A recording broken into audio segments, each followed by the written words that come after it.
We all know Niccolò Machiavelli. His name is practically a synonym for cunning, ruthless power politics. Think of The Prince, his infamous handbook. It seems to scream, be feared, use force, lie, cheat, and crush your enemies to get what you want.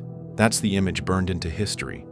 But what if we've missed a deeper, more potent, and frankly, more forbidden truth hidden within his own observations and the stark realities of human nature? What if Machiavelli, perhaps reluctantly, showed us that strategic kindness is a far more effective, subtle, and enduring tool for manipulation and long-term control than brute force ever could be? Doubt, a threat, a punishment, a slammed fist on the table. It demands attention and compliance right now. Think of that classic image of the domineering boss. An employee misses a deadline. The boss storms in, yells about incompetence and laziness, threatens demotion or firing. The employee jumps, panics, stays late fueled by adrenaline and fear, and gets the work done immediately. The boss sees results and thinks, see, force works. But what happens beneath the surface? Resentment simmers. Trust evaporates. The employee feels humiliated, devalued. They start browsing job sites at lunch. Their motivation shrinks to doing only the absolute minimum required, only when watched. Creativity dies. They might even subtly slow down other projects or share negative gossip, a quiet rebellion. The boss achieved short-term compliance through fear, but poisoned the well for the future. The hidden costs, lost loyalty, constant need for surveillance, high staff turnover, low morale, hidden resistance, are immense and crippling over time. Force, especially naked aggression, creates enemies or, at best, deeply reluctant subjects who are constantly looking for an escape route. It's like trying to hold water in a clenched fist. The tighter you squeeze, the more slips through your fingers. Now, consider kindness. Not weak, passive niceness, but deliberate, thoughtful, strategic kindness. Think of a different kind of leader. The same employee misses the deadline. This boss doesn't react immediately with anger. They schedule a calm, private chat. Hey, I noticed the report wasn't in. I was counting on it. Is everything okay? Did something unexpected come up? Talk to me. They genuinely listen. They hear about the employee's sick child, the overload from another department, or even just poor time management. Instead of blame, they offer support. Okay, I see. That's tough. Let's figure this out. Can we shift this other task off your plate for now? Do you need help accessing that data? What's a realistic new deadline? The employee feels seen, heard, understood. They feel valued as a person, not just a cog. Crucially, they often feel a pang of guilt for letting down this reasonable, supportive person. They leave the meeting not terrified, but determined. They work late, fueled by a desire not to disappoint this decent boss, driven by appreciation and a sense of responsibility. They likely produce better quality work. Next time a deadline looms, they'll work harder proactively, maybe even ask for help earlier. Why? Not out of fear of punishment, but out of loyalty, respect, and a deep-seated desire to maintain that positive relationship and reciprocate the perceived kindness. That is manipulation through kindness. It builds bridges of connection and obligation, not walls of fear. It secures willing cooperation and long-term investment. Machiavelli himself wrestled with this tension. He famously wrote that it's safer for a ruler to be feared than loved, if you cannot be both.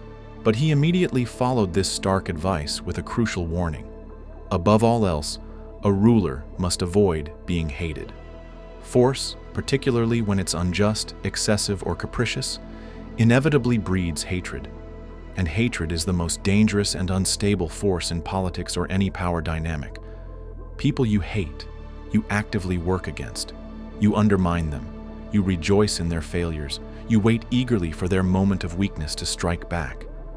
Kindness, however, even when calculated or performed, builds something entirely different. Goodwill, a sense of obligation, and a positive reputation. It disarms resistance. It makes people want to align with you, to please you, to protect the relationship.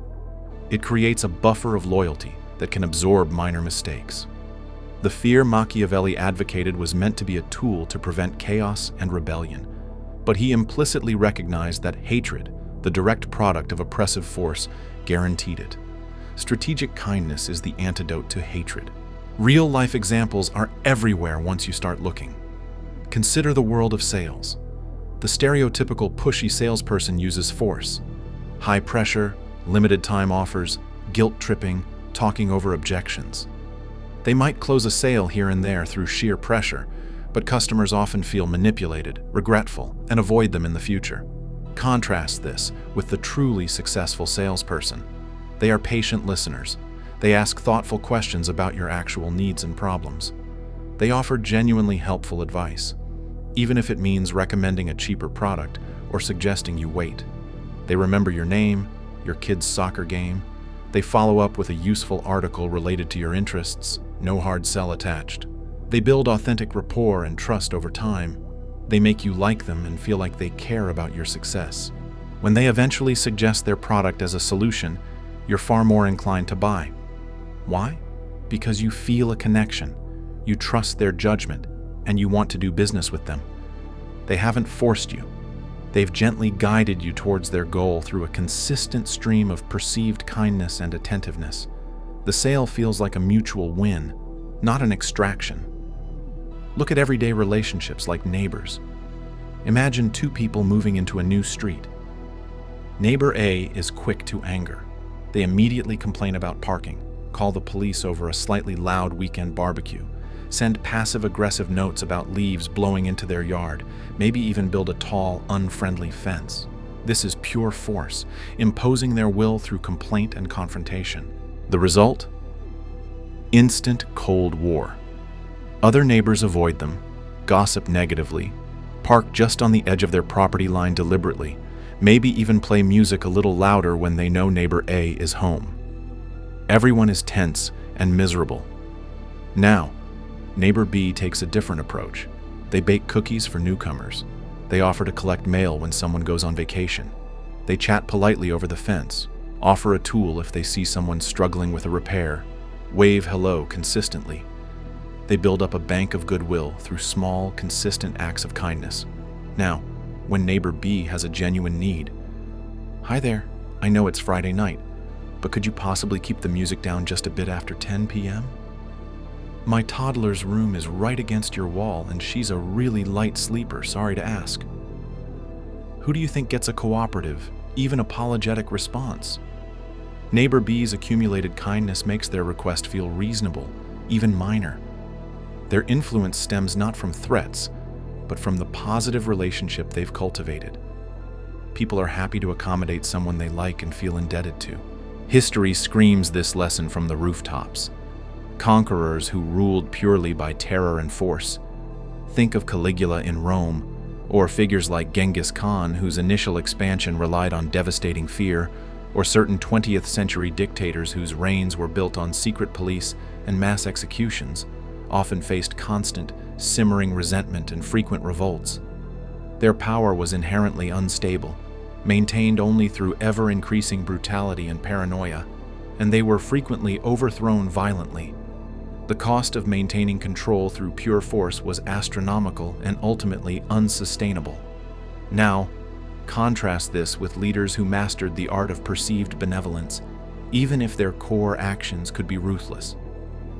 Augustus Caesar, following the chaos of the Roman Republic's civil wars, didn't just rely on his armies. He meticulously cultivated the image of the restorer of the Republic, funded massive public works projects, bred in circuses, sponsored games and festivals, and presented himself as the people's protector. He understood that making the populace feel cared for, secure, and entertained created a bedrock of acceptance and passive loyalty. His reign ushered in the Pax Romana, a period of remarkable stability. Similarly, many successful monarchs throughout history, while wielding absolute power behind palace walls, performed public acts of charity, piety, and concern for their subjects' welfare. This cultivated an image of legitimacy and care. The manipulation was profound. The population was far less likely to risk rebellion against a leader they perceived as benevolent, even if that benevolence was carefully staged. They accepted the hierarchy because it felt justified and provided benefits. This manipulation through the appearance of kindness secured control far more effectively and cheaply than armies of enforcers ever could. It convinced people to willingly accept their place. The principle shines brightly in parenting too. A parent relying solely on force, constant shouting, harsh punishments. Go to your room now, Zaranya. No dinner if you don't finish. Threats of taking away beloved things might achieve immediate surface-level obedience. But the cost is high. The child learns to obey only when directly watched or threatened. Resentment festers. They become secretive, lying to avoid punishment. They don't internalize the values.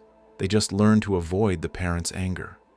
The relationship is strained, often fearful.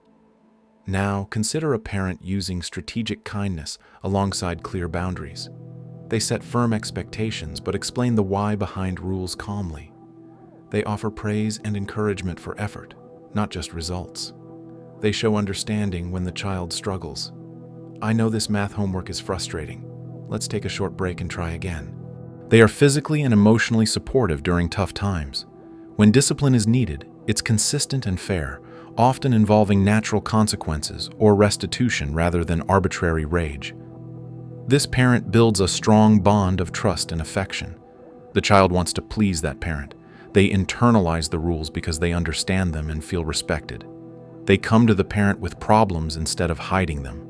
The parent's influence is deep, enduring, and operates even when they're not physically present. They've guided the child's behavior not through the external force of fear, but through the internal motivation fostered by a positive, supportive relationship. The manipulation is profound and lasting. This reveals the truly forbidden core of Machiavelli's unintended truth. Kindness, when deployed consciously and strategically, creates powerful psychological levers, a sense of debt and genuine affection within others. Humans are fundamentally social creatures wired for reciprocity. This isn't about advocating for naive sainthood or becoming a doormat. It's about recognizing a profound, often uncomfortable human truth that Machiavelli's observations inadvertently highlight. People are far more easily led, influenced, persuaded, and ultimately controlled by those who make them feel valued, respected, and good about themselves than by those who make them feel afraid, small, or threatened. Force commands the body and triggers fight or flight.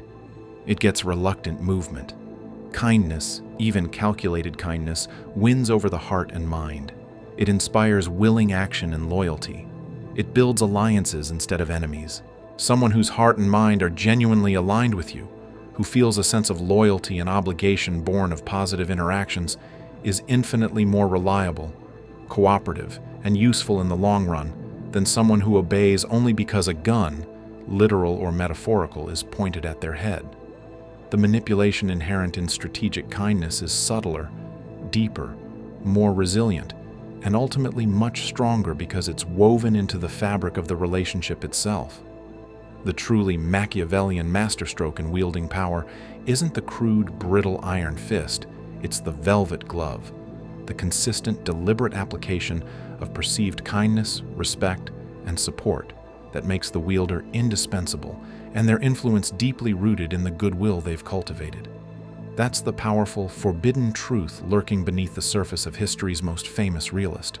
Sometimes, the most effective way to control is to be genuinely, strategically kind. The kindest cut truly can be the most controlling one, precisely because it binds people to you willingly. Seek wisdom.